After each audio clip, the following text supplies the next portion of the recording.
بسم اللہ الرحمن الرحیم۔ السلام علیکم۔ صاف دل انسان کی 5 نشانیاں کون کون سی ہیں؟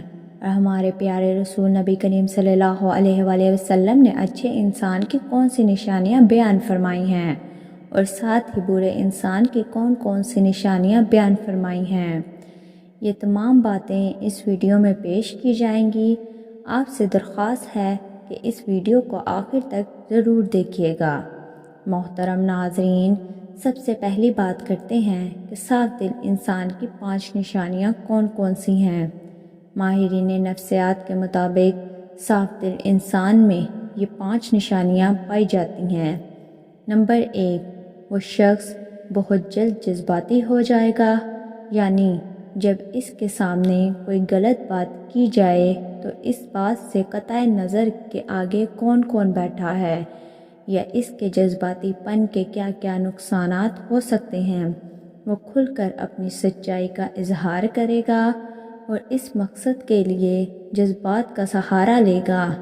نمبر 2، اس کا غصہ تھوڑی دیر کے لیے ہوگا، یعنی جیسے وہ بہت جلد جذباتی ہو جاتا ہے اور سامنے والے سے ٹکرا جاتا ہے، ویسے ہی بہت جلد ٹھنڈا بھی ہو جاتا ہے اور پھر سے بالکل ایسا ہی ہو جاتا ہے جیسے کچھ ہوا ہی نہیں۔ نمبر 3، ماہرین نفسیات کہتے ہیں کہ ایسا شخص نہایت حساس طبیعت کا مالک ہوتا ہے اور لوگوں کے تلخ رویے اسے بہت تکلیف دیتے ہیں، یعنی ایک صاف دل انسان جب کسی کا تلخ رویہ دیکھتا ہے تو اندر سے ٹوٹ جاتا ہے۔ نمبر 4، وہ رشتوں کو دماغ کی بجائے اپنے دل سے نبھائے گا، یعنی جس کے ساتھ تعلقات کو نبھائے گا دل سے نبھائے گا، پورے کا پورا اسی کا ہو جائے گا اور پھر اس کی خیر اور بھلائی کے لیے بے قرار رہے گا۔ نمبر 5، ماہرین نفسیات کے مطابق برے دل انسان کی 5ویں نشانی یہ ہے کہ ایسا شخص کبھی کسی کے دل میں اپنے لیے وہ خلوص اور محبت نہیں کرے گا جو وہ دوسروں کے لیے محسوس کرتا ہے، جبکہ اس کے برعکس چالاک، ہوشیار، موقع پرست اور چاپلوس قسم کے لوگ لوگوں کے پیارے ہوتے ہیں۔ محترم ناظرین، یہ وہ 5 نشانیاں ہیں جو ایک صاف دل انسان کے لیے ماہرین نفسیات بتاتے ہیں۔ آئیے اب اس کائنات کے سب سے بڑے امام اور پیشوا نبی آخر الزمان حضرت محمد صلی اللہ علیہ وآلہ وسلم کی زبان اقدس سے جانتے ہیں کہ اچھے اور صاف دل انسان کی کیا خوبیاں ہیں۔ امام بخاری رحمۃ اللہ علیہ نے کتاب الادب المفید میں لکھا ہے کہ حضرت اسماء بنت زید رضی اللہ عنہ فرماتی ہیں کہ ایک دن جناب رسول صلی اللہ علیہ وآلہ وسلم نے فرمایا کہ کیا میں تمہیں تمہارے اچھے لوگوں کے بارے میں نہ بتاؤں؟ صحابہ کرام رضوان اللہ علیہ مجمعین نے عرض کیا، یا رسول اللہ صلی اللہ علیہ وآلہ وسلم آگاہ فرمائے۔ جناب نبی کریم صلی اللہ علیہ وآلہ وسلم نے فرمایا، وہ لوگ جنہیں دیکھا جائے تو خدا یاد آ جائے، جن لوگوں کو دیکھ کر اللہ یاد آئے، وہ تم میں سے اچھے لوگ ہیں۔ جن کی 2 صورتیں بیان کی جاتی ہیں، ایک صورت یہ ہے کہ وہ اللہ تعالیٰ کے نیک بندے جن کی عبادت، نیکی اور تقوی کی جھلک ان کے چہرے پر نور کی صورت میں دکھائی دیتی ہیں، اور انہیں دیکھ کر دل میں خیال آتا ہے کہ ایسا چہرہ صرف کسی اللہ والے کا ہی ہو سکتا ہے۔ عام طور پر انسان کے اندر کی کیفیت کا اس کے چہرے سے اندازہ ہو جاتا ہے۔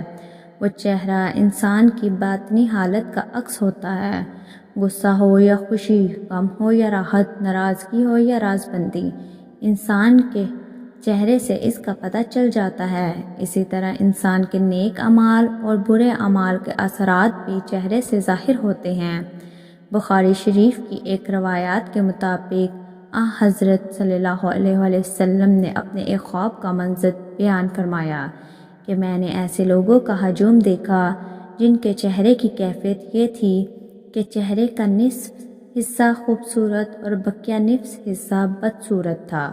فرشتوں سے پوچھا کہ یہ کون لوگ ہیں؟ انہوں نے بتایا کہ یہ وہ لوگ ہیں جو اچھے اور برے اعمال قطع مطلق کرتے ہیں، اچھے بھی انہوں نے کیے اور سیاہ میں بھی پیچھے نہیں رہے۔ ان کے نیک اعمال ان کے چہرے پر حسن کی صورت میں نظر آ رہے ہیں اور برے اعمال چہرے پر بدصورتی کے طور پر نمایاں ہیں۔ اللہ تعالیٰ سے کے نیک اور مخلص بندوں کے چہرے پر ان کے خلوص اور نیک اعمال کا نور ہوتا ہے اور ان کے بارونق اور ان کے چہرے کو دیکھ کر خدا کی یاد تازہ ہو جاتی ہے، جبکہ دوسری صورت میں اس کا ایک معنی یہ بھی کیا جاتا ہے کہ وہ لوگ جن کے اعمال اور حرکات، ان کا اٹھنا بیٹھنا، لین دین، عبادت اور معاملات اور اخلاق اور معاملات اللہ تبارک تعالیٰ اور رسول خدا صلی اللہ علیہ وآلہ وسلم کے احکام کے مطابق ہوتے ہیں، انہیں دیکھ کر ایک مسلمان کی عملی زندگی کا نقشہ سامنے آ جاتا ہے اور اللہ یاد آ جاتا ہے۔ نبی کریم صلی اللہ علیہ وآلہ وسلم نے فرمایا کہ تم میں سے اچھے لوگ وہ ہیں جنہیں دیکھ کر اللہ یاد آ جائے۔ محترم ناظرین، جہاں نبی کریم صلی اللہ علیہ وآلہ وسلم نے اچھے لوگوں کی دو خصوصیات بیان فرمائی، وہی فرمایا کہ میں تمہیں برے لوگوں کی دو خصوصیات کے بارے میں نہ بتاؤں؟ صحابہ کرام رضوان اللہ علیہم اجمعین نے عرض کیا، یا رسول اللہ صلی اللہ علیہ وآلہ وسلم، ضرور بتائیں۔ آپ صلی اللہ علیہ وآلہ وسلم نے 3 باتوں کا ذکر کیا۔ نمبر 1 یہ کہ چغلی کھانے والے ایک دوسرے کی چغلی کرنے والے لوگ جیسے چغلی کہلاتے ہیں، ایک دوسرے کے خلاف ان کی باتیں پہنچانے والے، ایک ہی بات دوسرے کے آگے اور دوسرے کی تیسرے کے آگے اور تیسرے کے بعد چوتھے کے آگے، اس کا ہمارے ہاں عام طور پر رواج پایا جاتا ہے اور ہم میں سے بہت سے لوگوں کی یہ عادت بن گئی ہے۔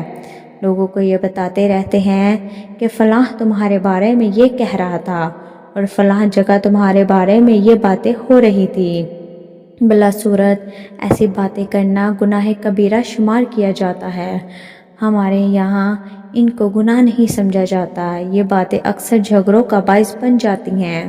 ہمارے معاشرے میں ہونے والے واقعات اور جھگڑوں کی وجوہات تلاش کی جائے تو اکثر تنازعات کے باعث سے نظر گھر میں کوئی نہ کوئی کار فرما ہوتی ہے، چنانچہ یہ بہت برا عمل ہے اور اسے نبی کریم صلی اللہ علیہ وآلہ وسلم نے برے لوگوں کی علامت قرار دیا ہے۔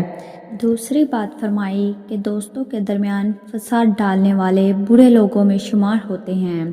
یہ بھی ایک معاشرتی بیماری ہے کہ چند دوست اکٹھے محبت اور اتحاد کے ساتھ رہ رہے ہیں، اگر کوئی آدمی ان کے درمیان غلط فہمیاں ڈال کر ان کی دوستی کو دشمنی میں بدل دیتا ہے تو وہ بہت بری حرکت کا مرتکب ہوتا ہے۔ اسی طرح ایک خاندان محبت اور اعتماد کے ساتھ زندگی بسر کر رہا ہے اور کوئی شخص چغلی کر کے ان کی محبتوں اور اعتماد کی فضا خاندانوں میں ہے تو وہ شخص اچھا کام نہیں کر رہا۔ محبت کی فضا خاندانوں میں ہو، دوستوں میں ہو، مشترکہ کام کرنے والوں میں ہو، اس میں فساد ڈالنے والوں کو جناب رسول صلی اللہ علیہ وآلہ وسلم نے برے لوگوں میں شمار کیا ہے۔ تیسری بات جو نبی کریم صلی اللہ علیہ وآلہ وسلم نے فرمائی کہ شریف اور باعزت لوگوں میں عیب تلاش کر کے انہیں بدنام کرنے والے بھی برے لوگوں ہوتے ہیں اور برائی سے کوئی شخص پاک نہیں ہے، لیکن اللہ تعالیٰ اپنے فضل و کرم کے ساتھ اکثر لوگوں کا پردہ رکھتے ہیں۔ اب ایک شخص عزت کے ساتھ زندگی بسر کر رہا ہے، لوگ اس کا اعتماد کرتے ہیں اور اسے اچھا آدمی سمجھتے ہیں، لیکن کوئی شخص بلا وجہ اس کی ٹوہ میں رہتا ہے کہ اس کی کوئی کمزوری ہاتھ لگے تو اسے بدنام کروں، اس کا کوئی عیب اب میرے علم میں آئے تو اس کا پروپیگنڈا کر کے اس کی عزت کو خراب کروں۔ لوگوں کے عیب تلاش کرنے کے لیے ٹوہ میں رہنا، خاص طور پر معزز شریف لوگوں کے حالات کا جائزہ کر کے ان کے عیوب ڈھونڈنا اور پھر انہیں منتشر کر کے ان کی بدنامی کرنا کوئی اچھی صفت نہیں ہے۔ حضرت محمد صلی اللہ علیہ وآلہ وسلم نے ایسا مزاج رکھنے والے لوگوں کو برے لوگ قرار دیا ہے۔ میں اپنے محترم ناظرین سے یہ عرض کرنا چاہتی ہوں کہ یہ تینوں خامیاں آج ہمارے درمیان موجود ہیں اور چونکہ ہم ان کے عادی ہو گئے ہیں اس لیے ہمیں یہ محسوس نہیں ہوتی اور بلا تکلف یہ حرکتیں کرتے چلے جاتے ہیں۔ ہمیں جناب نبی کریم صلی اللہ علیہ وسلم کے ارشاد گرامی کا بہرحال مطالعہ کرنا چاہیے، اس پر غور کرنی چاہیے اور پھر اپنے معاملات اور مزاج عادات پر نظر ڈال کر اپنی کمزوریوں کو محسوس کرتے ہوئے اصلاح کی کوشش کرنی چاہیے۔ اللہ تبارک تعالیٰ سے دعا ہے کہ ہمیں ان بڑی بڑی معاشرتی برائیوں سے محفوظ اور مامون فرمائے اور ہمیں ان لوگوں کے راستے پر چلنے کی توفیق عطا فرمائے جن کو نبی کریم صلی اللہ علیہ وآلہ وسلم نے اچھے لوگ قرار دیا ہے۔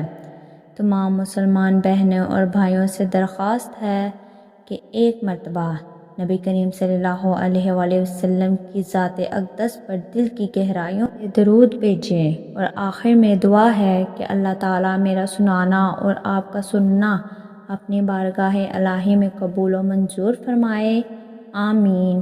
تمام دوستوں سے گزارش ہے کہ اللہ تعالیٰ کے 99 ناموں میں سے ایک نام کمنٹ باکس میں ضرور ٹائپ کریں۔